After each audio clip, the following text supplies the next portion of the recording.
সবার মাঝে মনে হয় সমস্যাটা আছে। এটা কই খুলছে না কেন? কতক্ষণ লাগবে? নাকি আমরা একটা বন্ধের আদেশ দিই?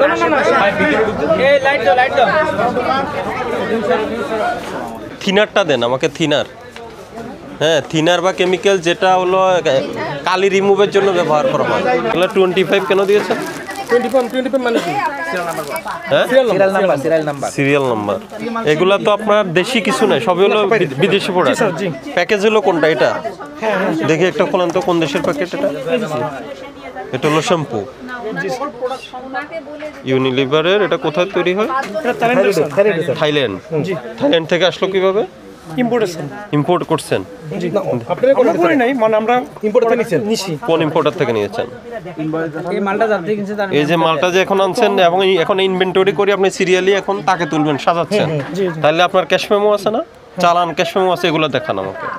ইনি ইম্পোর্ট করলে ওনার তো কাস্টম ক্লিয়ারেন্স থাকবে, ডকুমেন্টস থাকবে, আর উনি যদি অন্য কোনো পার্টির থেকে নেয় ওই পার্টির ইনভয়েস থাকবে, চালান থাকবে নাকি?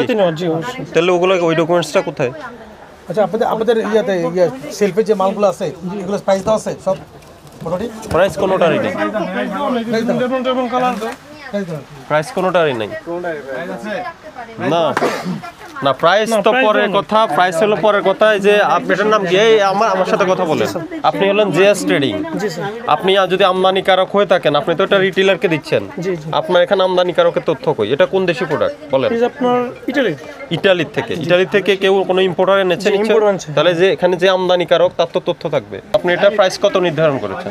এটা আপনার 450 টাকা। কিভাবে আপনি কিভাবে বুঝবেন 450? আপনি কিভাবে বুঝবেন? একটা কোড দিয়েছেন। হ্যাঁ, এই কোড কোনটা?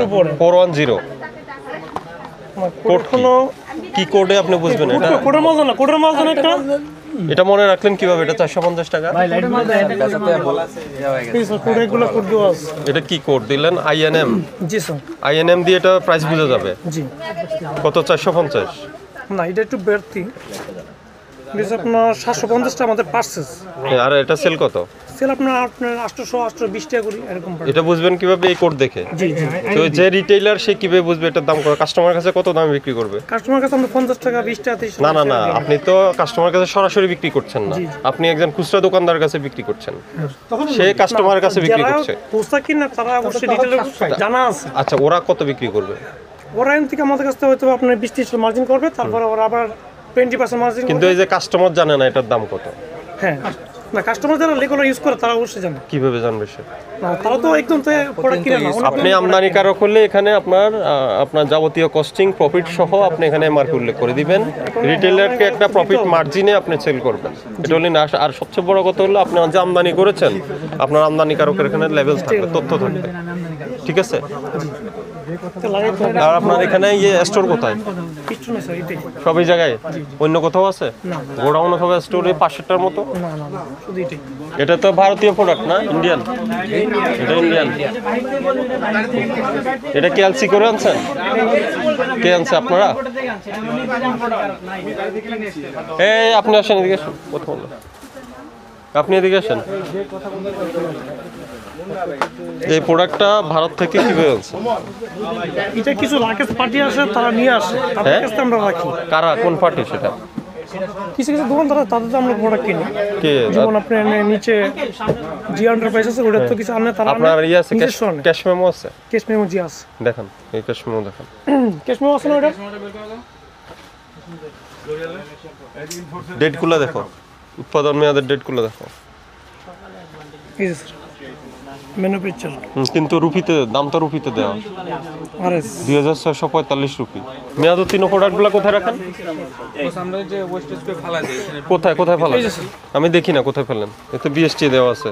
এই যে দেখেন এখানে যে আমদানিকারক ও পরিবেশক ট্রান্সকম ডিস্ট্রিবিউশন লিমিটেড, ওরা দিয়ে দিয়েছে না?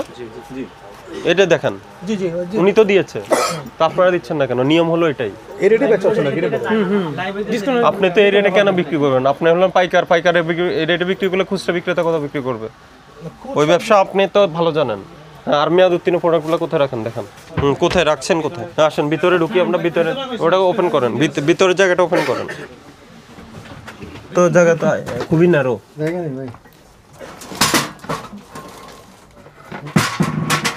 এরকম আছে না? ওই যে ওগুলো দাও তো। 1125 এখন আমি না না স্যার বুঝতে পারতেছি এই মালগুলো আমার পিছনে রাখা ছিল, এগুলো ফেলে দিতাম আমি, এগুলো কিন্তু আমার এখানে রাখা ছিল না। আপনি কোন প্রতিষ্ঠানের? আমি এনআরবির। কি করতেন আপনি? পিছনের মালগুলো ফেলে দিতেন? হ্যাঁ অবশ্যই ফেলে আপনাকে যে উপস্থিত ছিল সে বলে নাই কি সমস্যা ছিল ওখানে? না, সে তো ওইরকম জানা না, আমাকে বললো, আমি তো আসলাম এই জন্য। আপনি তো মনে হয় আপনার মূল বিষয়টা আপনি আড়াল করে ফেলছেন। না না স্যার, আমি মন্দির সাহেব আপনার মেয়াদ উত্তীর্ণের যে প্রোডাক্টগুলো এটা আপনার ওয়াইফার দিয়ে কোনো কেমিক্যাল অথবা থিনার দিয়ে মুছে আপনি ডিসপ্লেতে বিক্রি করছেন। আপনি কি বুঝতেছেন না কি করছেন আপনি? আবার আসছেন কেন? আপনাকে জরিমানা করা হয়েছে, জান ওটা অ্যারেঞ্জ করেন। আপনার তো যে প্রতিষ্ঠানে আছে আপনাকে তো জানা নিশ্চয় জানিয়েছে কি জন্য জরিমানা হয়ে গেছে। আমাকে জানায়নি স্যার। তো আপনি জেনে নেন, ওনার থেকে জানেন। আপনার তো ওটা আপনারটা কি করা হয়েছে এটা আমরা জানিয়ে দিয়েছি। তাহলে এগুলা ডিসপ্লে থেকে বের করেন এই প্রোডাক্টগুলো। কোনটা? এটা সেম প্রোডাক্ট। হ্যাঁ এই যে এটা গেন বিরাটা নিচেরটা এটা 4, 11, 25, 26। এটা কোন জায়গার প্রোডাক্ট? এটা থাইল্যান্ড। থাইল্যান্ড। ইম্পোর্টার নেই, আপনারা আনছেন? ইম্পোর্টার থেকে কিনে আমরা বিক্রি করি স্যার। ইম্পোর্টার থেকে কিনে বিক্রি আর এটা কোনটা? বিল ভাউচার আছে না? এটা তো ভিন্ন কালার। না স্যার একই ব্র্যান্ড কই ব্র্যান্ড? নাকি হয়তো বা করে উই ফ্লেভারটা নাই। এটা দেন।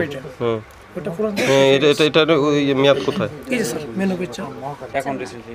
আপনারা তো ইম্পোর্ট করেন নাকি? জি স্যার, আগে করতে দেখি তাহলে এলসির কাগজ আর কাস্টম ক্লিয়ারেন্সের কাগজ কেন আপনার এখানে হার্ড কপি নেই? হার্ড কপি স্যার এখানে নাই স্যার। কোথায় আছে? স্যার আমাদের ইয়েতে আছে হ্যাঁ কোথায় হার্ড কপি? স্যার। বুঝি নাই যে হার্ড কপি কেন, হার্ড কপি রাখেন না কেন? স্যার এখানে দোকান তো স্যার জায়গা তো এখানেই তো থাকবে, আপনার তো ব্যবসা প্রতিষ্ঠান, এখানেই তো ডকুমেন্টস থাকবে। এটা তো আপনি না। স্যার অনেক আগে স্যার, এটা হলো ইয়ে স্যার আমার এই যে আমার নামাই পাশে আছে, ডানে থাকে। হ্যাঁ 4K কই? এই 4K বের করেন। ওই 4K যে ক্রিমগুলো ওটা বের করেন, বের করেন। ওটা তো বিএসটি নিষিদ্ধ তালিকায় আছে। তো মেয়াদ উত্তীর্ণ ওই যে প্রোডাক্টগুলো এতদিন রেখে দিচ্ছেন কেন ওখানে? স্যার এগুলো যে আমরা প্রত্যেক মাসে 2024 সালে মেয়াদ শেষ, আমি তো দেখলাম এটা এখনো রয়ে গেছে। স্যার এটা হয়তো মানে বাই মিস্টেক রয়ে না কেন এটা করা যাবে না? এটা কেন করা যাবে না বলি, আপনার পাশে দেখেছি ওটা হলো থিনার দিয়ে, কেমিক্যাল থিনার দিয়ে আপনার উৎপাদন আর মেয়াদের ডেটটা মুছে ফেলছে। মুছে ফেলে উনি ডিসপ্লেতে রেখে বিক্রি করছে। আমরা এই ধরনের কাজ করি। এখন না করেন না, আমি কিভাবে বুঝবো? আপনি যেহেতু মেয়াদ উত্তীর্ণ প্রোডাক্ট এখনো ডিসকার্ড করেন না, এখনো রেখে দিয়েছেন, করতেও তো পারেন। আমরা এই পসিবিলিটি তো রয়েছে। আমরা জুলাই জুন ইয়ার কাউন্ট করি তো, জুনে আমরা সব ইয়ে করি, তো এই বছর জুনেতে এখনো করা হয়নি আপনাকে 50,000 টাকা জরিমানা। স্যার। স্যার আমরা তো আর আপনি এই দোকান বন্ধ করে পালিয়েছেন কেন? স্যার দোকান বন্ধ করে নেই। ফলবান ছিল তো হ্যাঁ দোকান বন্ধ চলে গেছে ফলবান ছিল আমরা এখানে আপনার জন্য 15 মিনিট অপেক্ষা করছি, কারণ পাশের দোকানটায় ঢোকার সময় আমি দেখে গেছি আপনার এখানে আপনার কার্যক্রম চলছে। লাঞ্চের কাছে তো একদম এরপর আপনি দোকান বন্ধ করে পালিয়েছেন। আপনি বললেন যে দোকান বন্ধ করে পালান না। আপনাদের অ্যাসোসিয়েশনের সব নেতৃবৃন্দ আছে, এর মধ্যে আপনি বলেন যে পালান নাই। এই যে জনসনকে ইয়ে করে, এই জনসনকে ইম্পোর্ট করে। জনসন আইডিসি ইম্পোর্ট করে বাস। কয় আইডিসি আছে? আইডিসি যে স্টিকার দেয় না ওরা, মানে এইভাবে ওরা বালকে অর্ডার দিলে কার্টুন ইন্ডিয়া কার্টুন পাঠাতে, আর রিটেলে যারা এটা বিক্রি করে ওগুলো ওরা স্টিকার লাগায়। আপনার স্টিকার কোথায় লাগান? কোন জায়গায় লাগান? আমরা স্টিকার হ্যাঁ আমরা তো বসে এখন সাপ্লাই করি না। আগে এক সময় করতাম যখন ইম্পোর্ট ফ্রিকোয়েন্টলি হইতো, এখন না, বাজারে তো দেন, বাজারে দেন না? বাজারে এখন আমরা বসে সাপ্লাই করি না, এখানেই সেল করেন? এখানেই শুধু সেল। তাহলে আপনি স্টিকার লাগান, লেবেল লাগান। না অনেক আগে বন্ধ, এখান থেকে টুকটাক যদি দোকানদার ছোট ছোট দোকানদাররা কিনে। এই যে কোডোমো তো জানি পেন্টাগন নিয়ে আসে, জি পেন্টাগন নিয়ে আসে। সেটা কি আনছে? এটাও পেন্টাগন আছে। ওই লেবেল কোথায়? বস কোথায় বলেন? বস এসব অফিশিয়াল প্রোডাক্টগুলো আমাদের মতো হোলসেলারদের কাছে দিলে ওরা ম্যাক্সিমাম একটা স্টিকার দেয় না বস। না কিন্তু আমরা তো দোকানে স্টিকার ছাড়া হবে না। হ্যাঁ ওরা রিটেলে বিক্রি করলে পায় না।